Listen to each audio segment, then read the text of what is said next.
Este es mi Twitter para que todos ustedes me sigan. Si me quieren de verdad, así estaremos, me veréis, subiré los vídeos en plan el puto amo. @delfín asturian 0 al final. En vez de asturiano es asturian, delfín asturian 0 al final. ¿Qué pasa? Que hasta eso me rima por ser un puto profesional, no era el gran que Luis Guidona se lo crea de una puta vez y no fume tanta marihuana. ¿Qué pasa? Que el delfín se engana, se emparrafada. ¿Qué pasa? Que eres fama malhumorada en tu mirada. Repito, mi Twitter es @delfín asturian 0. ¿Qué pasa? Que no te lleva ni el consuelo, tirarte por el suelo. Yo soy el que se reboza, el que sabe comerle a las chicas la poza, incluso la almeja.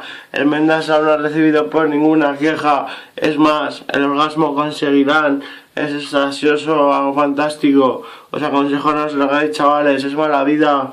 Yo he salido de ella, llevo un año limpio. Os repito mi Twitter, @delfín asturian 0.